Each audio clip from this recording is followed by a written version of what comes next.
ನಿಮ್ಮ ಹಳೆಯ ಚಿನ್ನದ ಒಡವೆನ ಅಧಿಕ ಬೆಲೆಗೆ ಮಾರಬೇಕೆ? ಆಟಿಕಾಗೆ ಕಾಲ್ ಮಾಡಿ 8880 ಅಟ್ಟಿಕಾ ಗೋಲ್ಡ್ ಕಂಪನಿ. ನಮ್ಮನ್ನ ಅಲ್ಪಸಂಖ್ಯಾತರನ್ನಾಗಲಿ SC STಗಳನ್ನಾಗಲಿ ವೇದಿಕೆ ಬಿಟ್ಟು ಕೆಳಗಿಳಿರಿ ಅಂದಿದ್ದನ್ನ ನಾನಂತೂ ನೋಡಿಲ್ಲ. ಇದು ನಾನು ಬಹಳಷ್ಟು ಕಾರ್ಯಕ್ರಮಗಳಲ್ಲಿ ಹೋಗಿದ್ದೀನಿ, ನಾನು ನೋಡಿಲ್ಲ. ಆದ್ರೆ ನಾನು ಹೇಳೋದೇನಂದ್ರೆ, ಈ ನಾಯಕರುಗಳ ಜಟಾಪಟಿ ಇದೆಯಲ್ಲ, ಅವ್ರು ಇವ್ರ ಮೇಲೆ ಇವ್ರು ಅವ್ರ ಮೇಲೆ ಹೇಳೋದು, ಇದು ಹಿಂದೇನೂ ಇಷ್ಟು ಸರಿ ಆಗಿದೆ. ಒಂದೇ ಒಂದು ಉದಾಹರಣೆ ಕೊಡ್ತೀನಿ. ಯಾಕಂದ್ರೆ ಯಾವತ್ತೂ ಈ ಮಟ್ಟಕ್ಕೆ ಹೋಗಿಲ್ಲ. DK ಶಿವಕುಮಾರ್ ಮತ್ತು ಕುಮಾರಸ್ವಾಮಿ ಅವರ ಮಧ್ಯೆ ಮಾತಿನ ಚಕಮಕಿ ಒಂದು ಸ್ವಲ್ಪ ದಿವಸ ನಡೀತು. ನಡೆದಂತ ಸಮಯದಲ್ಲಿ ಕುಮಾರಸ್ವಾಮಿ ಅವರು DK ಶಿವಕುಮಾರ್ ಅವರ ತಾಯಿಯ ಬಗ್ಗೆ ಒಂದು ಪದವನ್ನು ಉಪಯೋಗಿಸ್ಬಿಟ್ರು.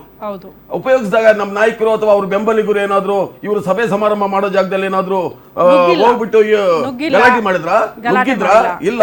ನಮ್ಮ ನಾಯಕ ಮಾಡಿದ್ದೇನು, ನನ್ನ ತಾಯಿಗೆ ಹೇಳಿದಿರಲ್ವಾ ಅಂತ ತನ್ನ ತಾಯಿನ ಕರ್ಕೊಂಡೋಗಿ ಕುಮಾರಸ್ವಾಮಿ ಅವರ ದೊಡ್ಡ ಒಂದು ಸಭೆಯಲ್ಲಿ ಕುತ್ಕೊಂಡ್ರು ಮುಂದ್ಗಡೆ. ನನ್ನ ಉತ್ತರ ಕೊಡಿ, ನನ್ನ ತಾಯಿ ಬಗ್ಗೆ ನೀವೇನ್ ಪದ ಪ್ರಯೋಗ ಮಾಡಿದ್ರೆ ಇಲ್ಲಿ ನಾನು ಉಪಯೋಗಿಸಲ್ಲ, ಉತ್ತರ ಕೊಡಿ ಅಂದ್ರು. ಕುಮಾರಸ್ವಾಮಿ ಅವರು ಅರ್ಥ ಮಾಡಿಕೊಂಡು ಅಲ್ಲಿಯೇ ಸಭೆಯಲ್ಲೇ ಕ್ಷಮೆ ಯಾಚಿಸ್ತಾರೆ, ಕೇಳ್ತಾರೆ, ಆ ಪ್ರಕರಣವನ್ನ ಅಲ್ಲಿಗೆ ಮುಗಿಸ್ತಾರೆ. ಅದು ಎಷ್ಟು ದೊಡ್ಡ ಮಟ್ಟಕ್ಕೆ ಆಗ್ಬೋದಾಗಿತ್ತು. ಇಲ್ಲಿ ನೀವು ಪ್ರಚೋದನೆ ಮಾಡದೇ ಇದ್ದಿದ್ರೆ, ಆತನ ವೇದಿಕೆಯಿಂದ ಕೆಳಗೆ ಇಳಿ ಅಂತ ಹೇಳದೇ ಇದ್ದಿದ್ರೆ, ಆತನ ತಾಯಿ ತಂದೆ ಅಕ್ಕ ತಂಗಿದ್ರ ಬಗ್ಗೆ ಹೆಂಡತಿ ಬಗ್ಗೆ ನೀವು ಮಾತಾಡದೇ ಇದ್ದಿದ್ರೆ ಇದು ಉದ್ಭವನೇ ಆಗ್ತಿರ್ಲಿಲ್ವಲ್ಲ. ಮೊಟ್ಟ ಮೊದಲನೇದಾಗಿ ಇದು ತಪ್ಪು, ಅದು ಆಗ್ಬಾರ್ದಾಗಿತ್ತು. ಈಗ ಮುಂಚೆ ಈಗ ಏನಾಯ್ತು, ವಿಧಾನಸಭೆಯಲ್ಲಿ ನಮ್ಮ ಸಿದ್ದರಾಮಯ್ಯನವರು ಅವರು ಕೂಡ ತಟ್ಟಿದ್ರು. ಯಾಕೆ ತಟ್ಟಿದ್ರು? ಜನಾರ್ದನ್ ರೆಡ್ಡಿ ನೀನು ಹುಬ್ಳಿ ಇದಕ್ಕೆ ಬಳ್ಳಾರಿಗೆ ಬಾ ನೋಡ್ಕೋತೀನಿ ಅಂದ್ರು, ಬರ್ತೀನಿ ನೋಡು ಅಂತ ತಟ್ಟಿದ್ರು. ಅದು ಬೇರೆ, ಇದು ಯಾವ್ದು ಮೇಡಮ್? ಇದು ಕ್ಷುಲ್ಲಕ ಕಾರಣ.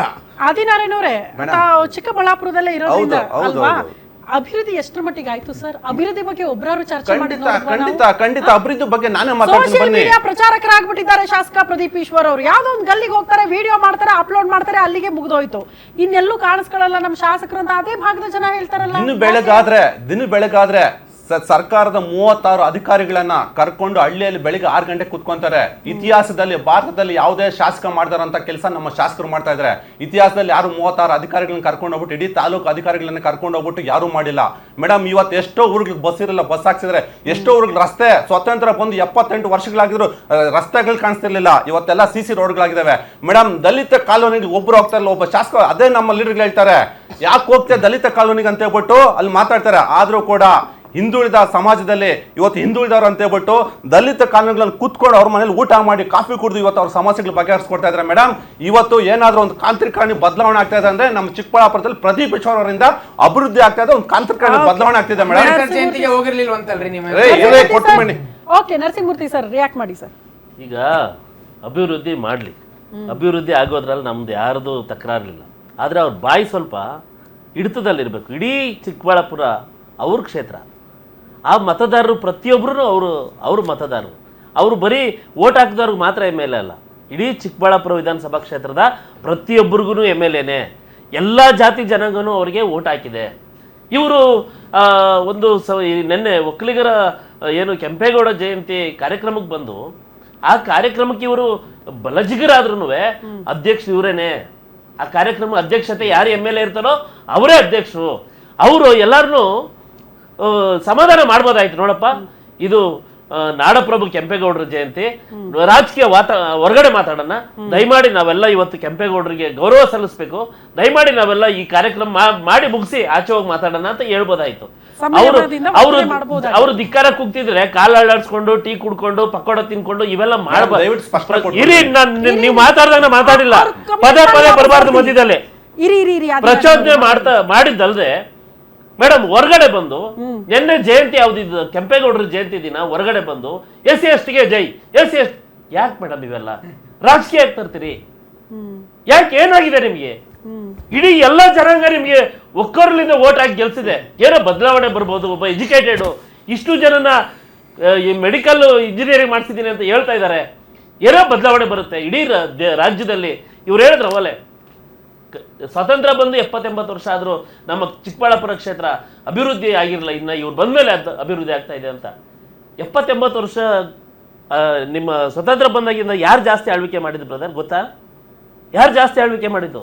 ಹೇಳ್ತಾ ಇದ್ರಲ್ವಾ? ಹೇಳಿ ನೋಡೋಣ ನಿಮ್ಗೆ. ಹೇಳ್ತಾ ಇದ್ದೀನಿ, ಹೇಳಿ. ಕಾಂಗ್ರೆಸ್ ಎಷ್ಟು ವರ್ಷ ಸುದೀರ್ಘವಾಗಿ ಆಡಳಿತ ಮಾಡ್ತಾ ಬಂತಲ್ಲ, ಯಾಕೆ ನಿಮ್ಮ ಚಿಕ್ಕಬಳ್ಳಾಪುರ ಕ್ಷೇತ್ರನ ಅಭಿವೃದ್ಧಿ ಮಾಡಕ್ಕಾಗಿಲ್ಲ? ಇನ್ನ ನೀವು ಅವ್ರ ಅಭಿಮಾನಿಯಾಗಿ ಬಂದಿದ್ದೀರಾ, ಮಾತಾಡ್ತೀರಾ, ಬನ್ನಿ ನನ್ನ ಜೊತೆ ಚಿಕ್ಕಬಳ್ಳಾಪುರ ಕ್ಷೇತ್ರ ತೋರಿಸ್ತೀನಿ ನಿಮ್ಗೆ, ಮಾತಾಡಿ ಸರ್. ಅಲ್ಲ, ಈಗ ಹಿಂದೆ ಶಾಸಕರಾದವರು ಈ ಪಕ್ಷ ಸೇರ್ಕೊಂಡವ್ರಲ್ಲ ಸರ್, ಅವ್ರ ಅಭಿವೃದ್ಧಿ ಏನ್ ಮಾಡಿದಾರೆ ಅಂತ ಹೇಳ್ಬೇಕಲ್ಲ ಈಗ.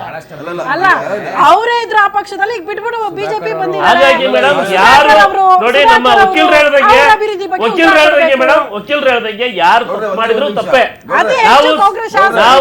ನಾವು ಅವ್ರನ್ನ ನಾವು ವಹಿಸ್ಕೊಳ್ಳಲ್ಲ. ತಪ್ಪು ನೋಡಿ, ಅವ್ರು ಹೇಳ್ದಂಗೆ ಪ್ರೆಸ್ ಮೀಟ್ ಮಾಡ್ಬೋದಾಯ್ತು, ಹೊರಗಡೆ ನಾವು ಪ್ರತಿಭಟನೆ ಮಾಡ್ಬೋದಾಯ್ತು. ನಮಗೆ ಬೇರೆ ಬೇರೆ ದಾರಿ ಇದ್ದು, ಕುಮಾರಣ್ಣ ನಮ್ಗೆ ಆ ರೀತಿ, ದೇವೇಗೌಡರು ನಮ್ಗೆ ಆ ರೀತಿ ಯಾವತ್ತೂ ಕಲ್ಸ್ಕೊಟ್ಟಿಲ್ಲ. ಒಂದೇ ಒಂದು ನಿಮಿಷ ತಾವೊಂದು ಮಾತು ಹೇಳಿದ್ರಿ, ನೀವು ಕ್ಷೇತ್ರದ ಶಾಸಕರಾಗಿ ನೀವು ಅವ್ರಿಗೆಲ್ಲ ಸಮಾಧಾನ ಪಡಿಸ್ಬೋದಾಗಿತ್ತು. ಇದು ಕೆಂಪೇಗೌಡರು, ನಾಡಪ್ರಭು ಕೆಂಪೇಗೌಡರ ಕಾರ್ಯಕ್ರಮನಪ್ಪ, ಆಮೇಲೆ ಮಾತಾಡೋಣ ಅಂತ ಹೇಳ್ಬೋದಾಗಿತ್ತು ಅಂತ ಅವ್ರು ಹೇಳಿದ್ರೆ ಕೇಳೋ ಸ್ಥಿತಿಯಲ್ಲಿದ್ರ ನಿಮ್ಮವರು? ಸರ್, ಒಬ್ಬ ಶಾಸಕರು ಮನಸ್ಸು ಮಾಡಿದ್ರೆ ಅಲ್ಲ, ಅವ್ರು ಹೇಳೋದು ಪ್ರಾಮಾಣಿಕವಾಗಿ ಹೇಳಿ. ಬೇರೆ ಕ್ಷೇತ್ರ ಅಲ್ಲ. ಪ್ರಾಮಾಣಿಕವಾಗಿ ಒಪ್ಕೊತಿದ್ದೀನಿ, ಬೇರೆ ಕ್ಷೇತ್ರ ಅಲ್ಲ, ಸರ್ ಅವ್ರದೇ ಕ್ಷೇತ್ರ. ಯಾವ ತರ ಹೇಳ್ತೀರಿ? ಚುನಾವಣಾ ಸಂದರ್ಭದಲ್ಲಿ ಪ್ರಚಾರದಲ್ಲಿ ಪ್ರದೀಪ್ ಈಶ್ವರ್ ಅವರು ಒಂದು ಮಾತು ಹೇಳಿದ್ರು, ಈಗ ನೆನಪಾಯ್ತು. ಡಾಕ್ಟರ್ನ ಗೆಲ್ಲಿಸ್ತೀರಾ ಅಥವಾ ಲಕ್ಷಾಂತರ ಜನ ಡಾಕ್ಟರ್ನ ಹುಟ್ಟಾಕುವಂತ ವ್ಯಕ್ತಿಯನ್ನ ಗೆಲ್ಲಿಸ್ತೀರಾ ಅಂತ.